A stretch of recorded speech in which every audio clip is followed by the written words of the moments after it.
आइए एक नए सेशन की शुरुआत किया जाए। एग्ज़ाम का सबसे फेवरेट टॉपिक कह सकते हैं, एडवांस मैथ का सबसे फेवरेट टॉपिक, चाहे कोई भी एग्ज़ाम हो, डायरेक्ट इससे रिलेटेड क्वेश्चन पूछ देता है। डायरेक्ट डायरेक्ट दम, बिल्कुल कोई कॉन्सेप्ट याद नहीं करना है, सिर्फ इतना याद रखना है। ये बहुत ही कन्फ्यूजन पॉइंट होता है हमेशा। लड़के ये क्या भूल जाते हैं, ये बार बार की करस्पॉन्डिंग एंगल यानी संगत कोण, कौन एकांतर कोण है, कौन बराबर होता है, किसका योग 180 होता है। एक बार पढ़ो फिर भूल जाओ। लेकिन देखो, आज निकालना सिखाएंगे, रट्टा नहीं मारना है, निकालना सिखा देंगे उसको कि वो याद हो जाएगा। याद नहीं भी है तो फटाक से या उस टाइम पे आप क्या करिएगा, निकाल सकते हैं। हम देखेंगे एक छोटा सा टॉपिक, जैसे कि आप जानते हैं कॉम्पिटिटिव पे जब पढ़िएगा तो उसमें मैथ जो है दो पार्ट में होता है, एक अर्थमेटिक और एक एडवांस। अर्थमेटिक में भी बहुत सारे चैप्टर है, एडवांस में भी बहुत सारे चैप्टर है। आवाज़ आ रहा है? ठीक है। एडवांस में भी एक चैप्टर आता है ज्योमेट्री। ज्योमेट्री जब हम लोग पढ़ते हैं उसमें फर्स्ट हम लोग पढ़ते हैं लाइन एंड एंगल, रेखा और कोण। चीज़ों को समझते हैं, रेखाएं क्या होती है, कोण क्या होता है, एंगल कैसे कैसे फिर आगे बढ़ता है, फिर कौन कौन सा एंगल होता है, फिर कहाँ कहाँ अप्लाई होगा। हम मेन टॉपिक पे फोकस करेंगे, मेन जो चीज़ हम सिखाना चाहते हैं उस पर ज़्यादा फोकस करेंगे। जो चीज़ें बीच में आएगी उस पर थोड़ा थोड़ा बहुत हाईलाइट करते चलेंगे। और जो मेन जो सीखने वाले हैं हम लोग कि लाइन का जो मेन टॉपिक है कि लाइन में किस पॉइंट से डायरेक्ट क्वेश्चन पूछता है, उस पर ज़्यादा फोकस करेंगे। आइए देखते हैं पहले इसमें चैप्टर से तो इतना पता चला कि कुछ भी पढ़ेंगे जो भी लाइन और एंगल के बारे में पढ़ेंगे, पूरा का पूरा कॉन्सेप्ट इसी पे है।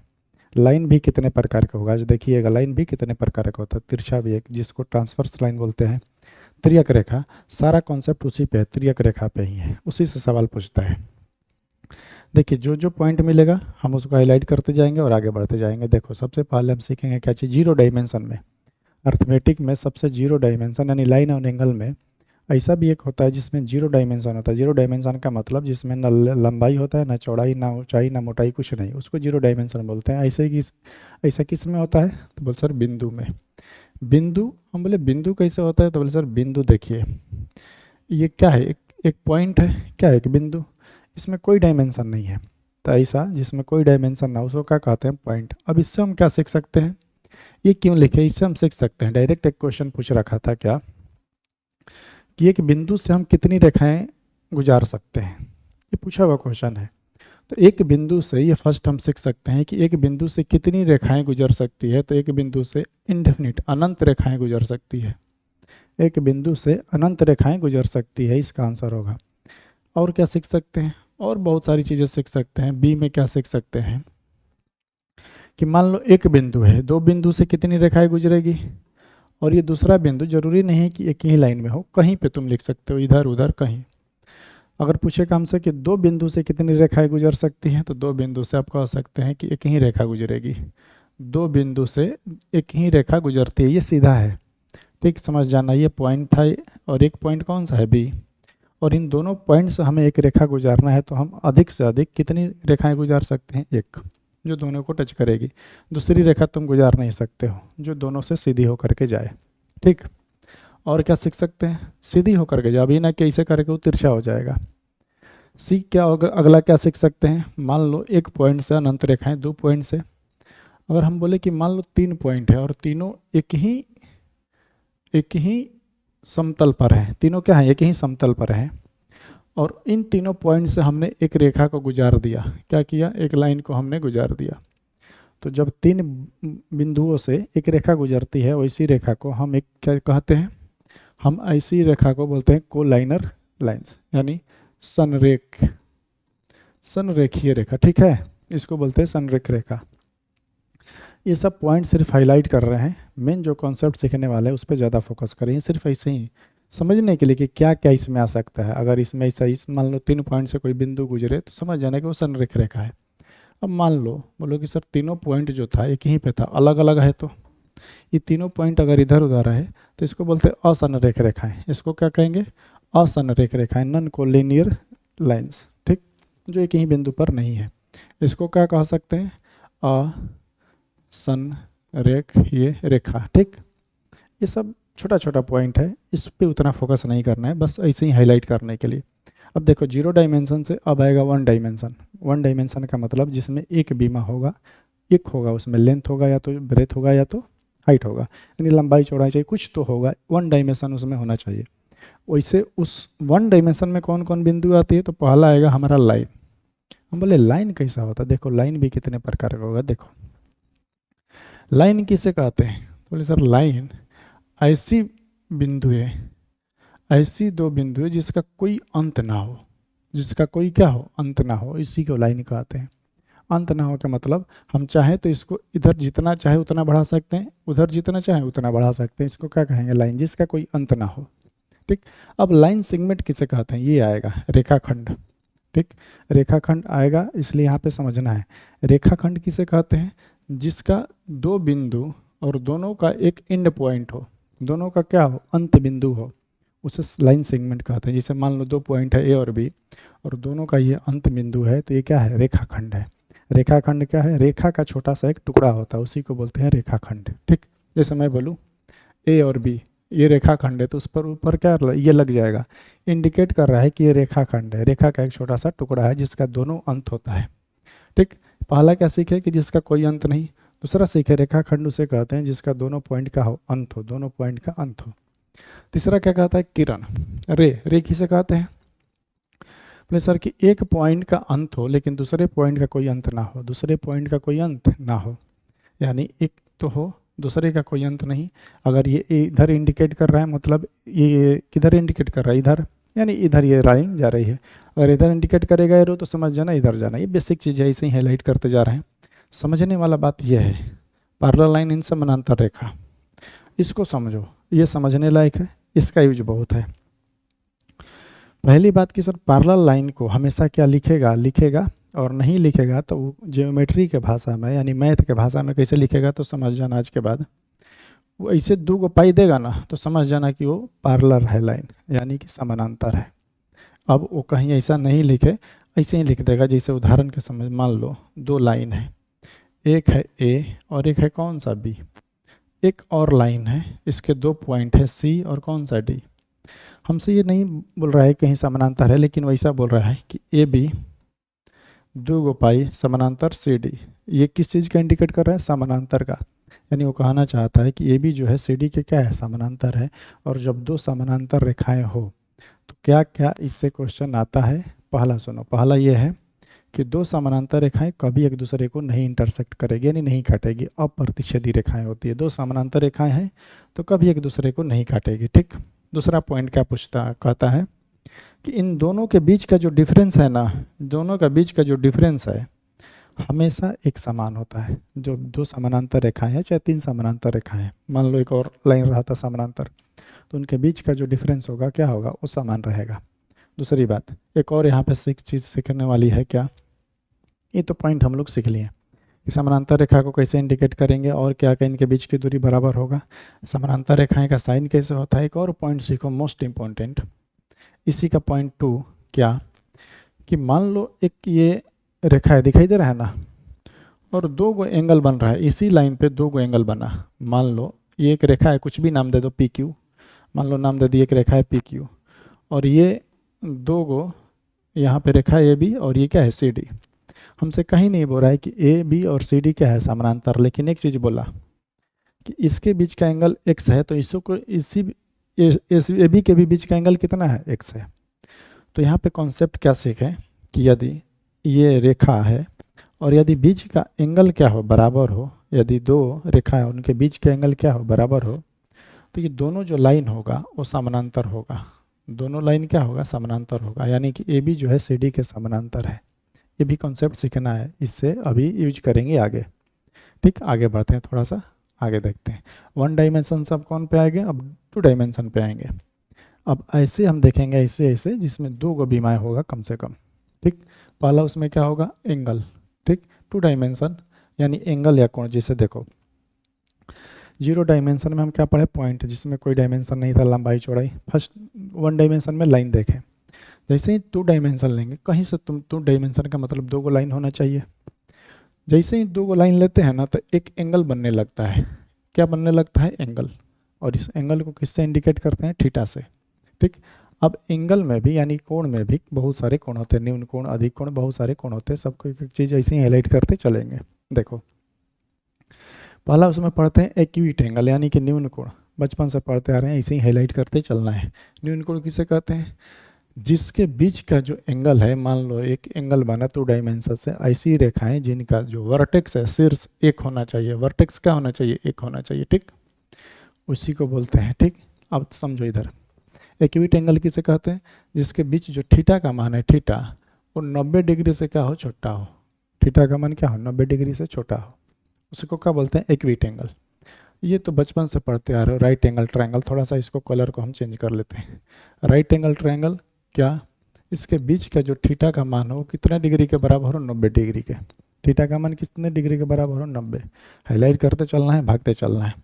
ये तो अधिक कोण, ऑब्ट्यूस एंगल बहुत बचपन से ये सारी चीज़ पढ़े हैं, इसलिए थोड़ा सा बस हाईलाइट कर रहे हैं। जो बीच का एंगल होना चाहिए, बीच का जो एंगल होना चाहिए, बीच का जो थीटा का मान होना चाहिए, क्या होना चाहिए, 90 से तो बड़ा होना चाहिए, लेकिन 180 से क्या होना चाहिए, छोटा होना चाहिए। अगर थीटा का मान 90 से बड़ा है, 180 से छोटा है, तो क्या है, 120 क्या है, अधिक कोण है। अब आता है स्ट्रेट एंगल, हाँ इसका यूज करेंगे, इसको थोड़ा सा देख लेना है।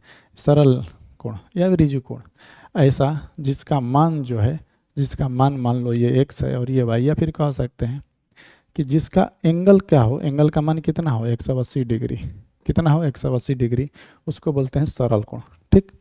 ऐसे ही हाईलाइट करते चलना है। पूर्ण अभिकोण कोण है, कंप्लीट एंगल, कंप्लीट एंगल किसको, कंप्लीट एक सर्कल का कंप्लीट एंगल कितने डिग्री का होता है, 360 डिग्री का। तो कंप्लीट एंगल कितने डिग्री का कह सकते हैं, ऐसा एंगल जिसके डिग्री का मान, यानी कह सकते हैं ऐसा कोण जो थीटा का मान कितना हो, 360, थीटा का मान कितना हो, 360। डायग्राम बनाना है तो बना लो। ये मान लो पॉइंट है, थीटा है, तो थीटा का मान कितना है, पूरे 360, उसको क्या बोलते हैं, कंप्लीट एंगल, ठीक। एक आता है ये वाला प्रतिवर्ती कोण, कुछ नहीं है, देखो रिफ्लेक्स एंगल उसी को कहते हैं, जिसे ये अधिक कोण पढ़े ना, तो अधिक और हम लोग ई वाला पढ़े थीटा, रिफ्लेक्स एंगल उसका उल्टा होता है, ये वाला, इसका मान पूछेगा कि इसका मान बताइए, इसका मान होता है थीटा का, इसका मान रिफ्लेक्स एंगल का 180 से बड़ा और 360 से क्या होता है, छोटा, उसको क्या बोलते हैं, रिफ्लेक्स एंगल। ये ऐसे ही पॉइंट हाईलाइट कर दिए समझने के लिए, ये तो हम लोग बचपन से पढ़ते आ रहे हैं। मेन जो समझने वाली चीज़ है उस पर थोड़ा ज़्यादा टाइम देंगे, ये ऐसे ही पढ़ते चलना है कि क्या क्या चीज़ें आ सकती है। ये क्या आ गया, चलो आगे बढ़ते हैं। ये भी सब पढ़े आप लोग बचपन से, बस हाईलाइट कर रहे हैं, ध्यान से सुनो। देखो एक होता है एंगल में ही, एक होता है कम्प्लीमेंट्री एंगल, एक होता है सप्लीमेंट्री एंगल। कम्प्लीमेंट्री एंगल उसे कहते हैं, जैसे मान लो ये क्यों आ जा रहा है, इसको यहाँ से करके ये इसको थोड़ा सा कलर चेंज कर लेते हैं। कम्प्लीमेंट्री एंगल, मान लो कोई एंगल है जिसके बीच का ये मान लो x है और ये मान लो क्या है, y है, ये मान लो क्या है, y है। तो x प्लस वाई का मान अगर 19 डिग्री है तो उसको क्या बोलते हैं, पूरक कोण। यानी एक चीज़ यहाँ पे क्या सीखे कि पूरक कोणों का योग कितना होता है, 90 डिग्री। 90 डिग्री कितने डिग्री, 90 डिग्री। पूरक कोण का योग, कम्प्लीमेंट्री एंगल का योग कितना होता है, 90 डिग्री। सप्लीमेंट्री एंगल किसे कहते हैं, तो मान लो कोई लाइन है और ये है x और यह है कितना, y। तो x प्लस वाई का जो मान हो कितना हो, 180 डिग्री। पूरक कोण का योग कितना होना चाहिए, 180। यदि किसी दो एंगल का मान 180 है, यानी वो कौन सा कोण है, पूरक कोण है, ठीक, सॉरी समपूरक कोण है। अगर थीटा का योग यानी कि x प्लस वाई, थीटा का योग कितना है, 90, तो क्या है, पूरक कोण है। 180 है तो समपूरक, सप्लीमेंट्री एंगल। ये सिर्फ ऐसे ही पॉइंट मेन समझने वाला जो है, देखिए यहाँ से शुरू हो गया, यहाँ से चीज़ों को समझना है, यहाँ सब यूज होगा। वो जो त्रियक लाइन है ना, सब यहीं सब शुरू होगा, इसको समझते चलना है अच्छा से, नहीं तो फिर कन्फ्यूजन हो जाएगा। डायरेक्ट जो क्वेश्चन उठाता है यहीं से उठाता है, अब सबको समझना है। देखो यहाँ से 3-4 पॉइंट समझाएंगे सिर्फ एक लाइन से, समझिए। यहाँ पे आवाज़ जा रहा है ना, चलो मान लो एक स्ट्रेट लाइन है, यहाँ पे क्या है, स्ट्रेट लाइन। हमने क्या किया कि एक स्ट्रेट लाइन है और ये एंगल है, ठीक, कुछ थीटा का एंगल बना रहा है, 60 डिग्री 50 डिग्री, जो डिग्री बनाना है बना लो। हमने क्या किया, इस एंगल को बाइसेक्ट कर दिया, एक लाइन से हमने क्या किया, बाइसेक्ट कर दिया। अब ध्यान से सुनो, बाइसेक्ट का माने हुआ कि दो बराबर भागों में एंगल को बांट दिया। एंगल बाइसेक्टर माने कोण समद्विभाजक, मतलब वो कोण को दो भागों में बांटा। एक साइड बाइसेक्टर होता है जो साइड को दो बराबर भागों में बांटता है, ये एंगल बाइसेक्टर है। इसका मतलब ये अगर थीटा है तो ये भी क्या है, थीटा, ठीक, ये भी क्या है, थीटा, ये भी क्या है, थीटा डिग्री। अब यहाँ पे क्या क्या समझे, देखो इसको बोलते हैं एंगल बाइसेक्टर। ये जो लिखे हैं इसी को बोलते हैं एंगल बाइसेक्टर। माने ये क्या है लाइन, ये एंगल बाइसेक्टर है, कोणों को दो बराबर भागों में बांटा। फर्स्ट कॉन्सेप्ट इसको सीखना है। दूसरा बात क्या सीखें, ये इसका अंतः कोण है। मान लो अगर पूरे का मान क्या है x और ये मान लो y, तो इस x को बोलते हैं अंतः कोण। क्या बोलते हैं, अंतः कोण। ये क्या है, अंतः कोण। और ये y क्या है, ये है बाह्य कोण, एक्सटीरियर एंगल, बाह्य कोण। ठीक, इसको बोलते हैं एक्सटीरियर एंगल। ठीक, इसको बोलते हैं बाह्य कोण। ये क्यों समझा रहे हैं, क्योंकि अब सबका यूज करेंगे। ठीक, ये x है और ये क्या है, y है। इसको बोलते हैं अंतः कोण, इसको बोलते हैं बाह्य कोण।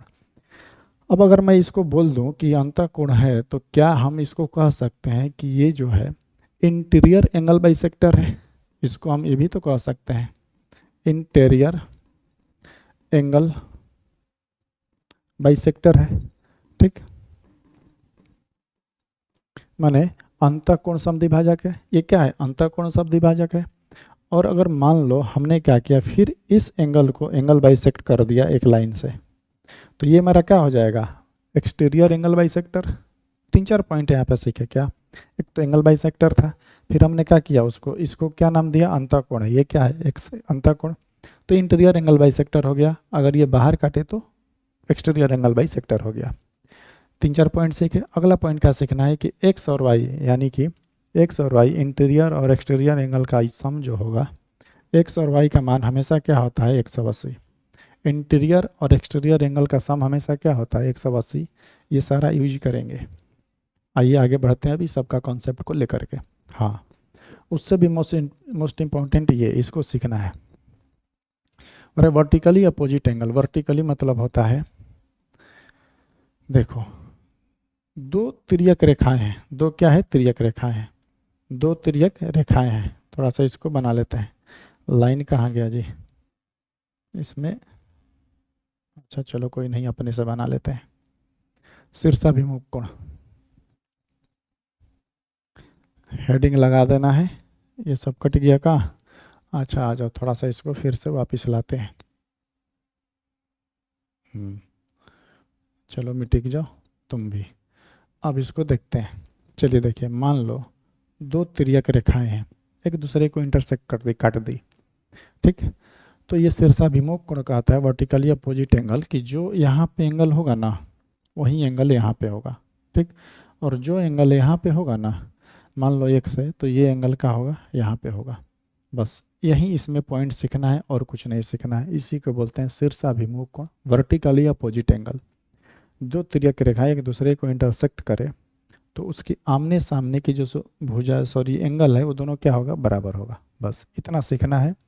2 पॉइंट पर भी फोकस करना है, एक ये वाला एंगल बाइसेक्टर वाला और एक ये, और इसी से बनाएंगे अभी लाइन वाला, तिर्यक रेखा वाला, समानांतर रेखाएं वाला सारा कॉन्सेप्ट। आइए थोड़ा सा देखते हैं। अब मेन जो पॉइंट हम लोग को समझना है, जो एग्जाम में पूछता है, एग्जाम रिलेटेड, उसको समझते हैं। कट नहीं रहा है ना कहीं। चलो, सवाल इसी से आता है और इसी को समझना है अच्छे से। आइए समझते हैं अच्छे से इसको। ये आज के बाद भूलना नहीं है, अच्छे से समझा देंगे। देखो, जब मान लो एक लाइन है ए बी, ये लाइन कौन सा है, ए बी, और ये कौन सा है, सी डी, और इसको नाम दे दो मान लो पी क्यू। इसको नाम क्या दे दो, पी क्यू। कंडीशन क्या है, कंडीशन क्या है कि ए बी जो है, ए बी दिखाई दे रहा है ना, ए बी जो है उस समानांतर होना चाहिए किसका, सी डी का। ए बी क्या होना चाहिए, समानांतर होना चाहिए सी डी का। और पी क्यू जो होना चाहिए, पी क्यू जो होना चाहिए, वो तिर्यक रेखा होना चाहिए। तिर्यक यानी तिरछी रेखा, तिर्यक यानी तिरछी रेखा। सवाल इसी से आता है, समझना इसी को है। मेन कॉन्सेप्ट यही है, इसको समझो, 1 नंबर पक्का हो जाएगा। ठीक, अगर दो समानांतर रेखाओं को एक तिरछी रेखा काटे पी क्यू, दो समानांतर रेखा को एक तिरछी रेखा काट रहा है पी क्यू, तब क्या क्या कंडीशन होता है, क्या क्या होता है उसमें और कैसे होता है, सब समझो। मान लो जब दो समानांतर रेखाओं को एक तिरछी रेखाएं काटती है, तो टोटल 8 एंगल बनता है। कुल कितने एंगल बनता है, यहाँ पे लिख लेते हैं। कुल 8 कोण बनता है। कितने कोण बनता है भाई, कुल 8 को कोण बनता है। कौन कौन, आ जाओ नाम देते हैं। इसका नाम मान लो 1, इसका नामकरण दे रहे हैं 2, इसका 3, इसका 4, फिर यहीं से शुरू कर रहे हैं 5, 6, 7 और 8। टोटल कितने एंगल बने भाई? 8 कोण बना। कब? जब दो समानांतर रेखाएं को एक तिरछी रेखाएं काटी तब। अब हमसे बोलता है कि जब 3 को, इसका मतलब 8 को कोण बना। कौन कौन कोण बना भाई? तो हम अभी पीछे बता रहे थे यही सारा चीज़। एक्सटीरियर एंगल बोलते हैं बाह्य कोण को, और इंटीरियर एंगल बोलते हैं अंतः कोण को। यानी कि जो कोण बाहर बना उसको बाह्य कोण बोलते हैं, जो कोण अंदर बना इसके उसको अंतः कोण बोलते हैं। हम बोले कि पहले इसी को आगे छाट लेते हैं, कौन कौन सा बाह्य कोण है और कौन सा अंतः कोण है। देखो बाह्य कोण में कौन सा है? 1, 2, 7 और 8। इसका मतलब बाह्य कोण बना। थोड़ा सा इसको चेंज कर लो कलर को ताकि समझ में आएगा। इसको ऐसा कर लो। बाह्य कोण कौन कौन सा हुआ? 1, 2, 7 और कौन सा? 8। हमने टोटल 8 एंगल बनाया और ये कौन सा बाह्य कोण हो गया? 1, 2, 7 और कौन सा? 8। इसको बाह्य कोण बोलते हैं। इंटीरियर एंगल कौन सा हो गया? अंतः कोण। 3, 4, 5, 6। 3, 4, 5 और कौन? 6। 8 गो एंगल हमने बना दिया। अब ध्यान से समझना, कोरस्पॉन्डिंग एंगल किसे कहते हैं उसको समझाने के लिए थोड़ा सा यहाँ पे हम मार्किंग दे रहे हैं। जैसे मान लो इस एंगल का मान जो है 120 डिग्री है, मान लो। ठीक, हम उदाहरण कुछ भी मान सकते हो, 50, 60, 70 कुछ भी।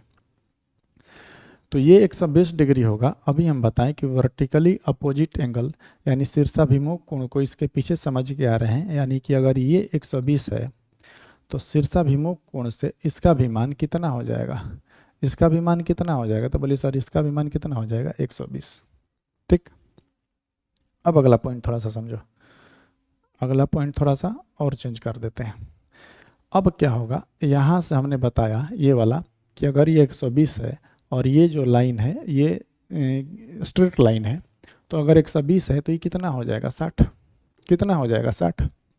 इसका मान है फिर ये वर्टिकली अपोजिट एंगल से शीर्षाभिमुख कोण से ये इसका मान कितना हो जाएगा? 60। ये एंगल इसलिए नामकरण दे रहे हैं ताकि चीज़ों को समझाने में और आसानी रहेगी, इसीलिए उदाहरण ले रहे हैं। अब ध्यान से समझो, जब ये 60 हो गया, ये 60 हो गया, कोरस्पॉन्डिंग एंगल क्या कहता है? ध्यान से सुनना है। इन दोनों का योग क्या होगा? इन दोनों का योग 180 होता है। इन दोनों का योग कितना होता है? 180। यानी कि ये कितना हो जाएगा? 120। इसको दूसरा कलर से लिख रहे हैं। इसको क्या कर रहे हैं? दूसरा कलर से लिख रहे हैं। इसको मान लो इससे लिख रहे हैं। ये कितना हो जाएगा? 120। और फिर वहीं शीर्षाभिमुख कोण से ये भी कितना हो जाएगा? 120। अब इसको थोड़ा सा देख लेते हैं। अब इसको थोड़ा सा देख लेते हैं, लाल से आ जाओ। अब ये जो होगा ऐसे भी स्ट्रेट लाइन है तो कितना डिग्री हो जाएगा? 60 डिग्री। तो ये भी कितना हो जाएगा? 60 डिग्री। अब सारा हमारा जो है ये नामकरण आ गया पूरा एंगल के माध्यम से। अब सब समझ जाएंगे। अब देखो कोरस्पॉन्डिंग एंगल ये तो हो गया बाह्य कोण, ये अंतः कोण। अब अगला पॉइंट क्या मिलता है हमसे? जिसको बोलते हैं संगत कोण, कोरस्पॉन्डिंग एंगल। अब इसमें कोरस्पॉन्डिंग एंगल कौन होगा? बोलते हैं संगत कोण। एक ही ओर के कोण को संगत कोण कहते हैं। एक ही ओर के कोण को क्या कहते हैं? संगत कोण। संगत कोण में आएगा कौन कौन? 2, 6। जैसे एक ही ओर का है तो एक ही ओर का आएगा 2, यानी कि एंगल 2 बराबर एंगल क्या होगा? 6। एंगल 2 बराबर एंगल कौन सा होगा? 6। देख रहे हो मान भी, इसका अगर 60 है तो इसका भी कितना है? 60 है। ये सब कॉन्सेप्ट इसीलिए समझाने के लिए लिखे हैं उस पर। एंगल 2 बराबर एंगल 6। ऐसे ही 1 बराबर कौन हो जाएगा? एंगल 1 बराबर कौन हो जाएगा? एंगल 5। 4 कोरस्पॉन्डिंग एंगल यानी संगत कोण बनता है। दूसरा क्या बनेगा? 3। एंगल 3 बराबर एंगल कौन हो जाएगा? 7। यानी कि जो एंगल 3 का मान होगा वही एंगल किसका मान होगा? 7 का। अगला कौन? 4 और एंगल 8 दोनों क्या होगा? बराबर होगा। देखिए जो इसका मान होगा वहीं इसका मान होगा, जो 7 का मान होगा वहीं किसका मान होगा? 3 का। ये किस में आएगा? Corresponding angle. संगत कोण के अनुसार ये दोनों क्या होता है? बराबर होता है। ठीक, कोरस्पॉन्डिंग एंगल यानी संगत कोण क्या होता है? बराबर होता है। संगत कोण कौन कौन सा है भाई? तो 4 गो है संगत कोण। 4 संगत कोण बनते हैं, सारे 4 4 बनते हैं। कौन? ये सब 2, 6, 1, 5, 3, 7, 4 और कितने? 8। तो 2 के बराबर होगा 6, 1 के बराबर होगा 5, 3 के बराबर होगा 7। ठीक है, अब आइए अगला। अब वर्टिकली अपोजिट एंगल देखते हैं। अब ये वर्टिकली अपोजिट एंगल भी क्या होता है? बराबर होता है। क्या होता है? बराबर होता है। जब दो समानांतर रेखाएं को एक तिरछी रेखा काटती है तो शीर्षाभिमुख कोण क्या होते हैं? बराबर होते हैं। शीर्षाभिमुख कोण कौन कौन है भाई? तो बोलिए सर कि 1 बराबर 3। शीर्षाभिमुख कोण कौन है? तो एंगल 1 बराबर होगा एंगल 3। ठीक, दूसरा एंगल 2 बराबर होगा एंगल कौन सा 4, एंगल 2 बराबर कौन सा होगा 4। ऐसे ही एक और बनेगा दुगो, एंगल 5 बराबर कौन सा होगा 7, और एंगल 6 बराबर कौन सा होगा एंगल 8। ये क्या होगा बराबर होगा, ये किससे, वर्टिकली अपोजिट एंगल के माध्यम से। अगला क्या बनता है, अंतःकोण, और एक क्या बनता है बाह्य कोण। अंतःकोण मतलब अंदर वाला, बोले अंदर वाला कौन कौन कौन सा है, नामकरण भी अगर देखना है तो देख लो, देखो अंतःकोण कौन है 3 4 5 6 लिखे वहाँ पे। बाह्य कोण कौन सा 1 7 1 2 7 और 8। ये भी क्या होते हैं, तो ये भी बराबर होते हैं, ये भी क्या होता है बराबर होता है। लिख लेना है सब।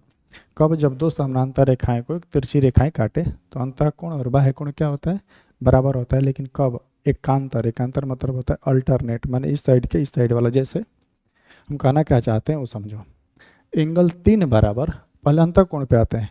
अंतःकोण कौन था 3 4 5 और 6 सब इस पे लिखे हैं। अंतःकोण कौन था 3 4 5 और 6।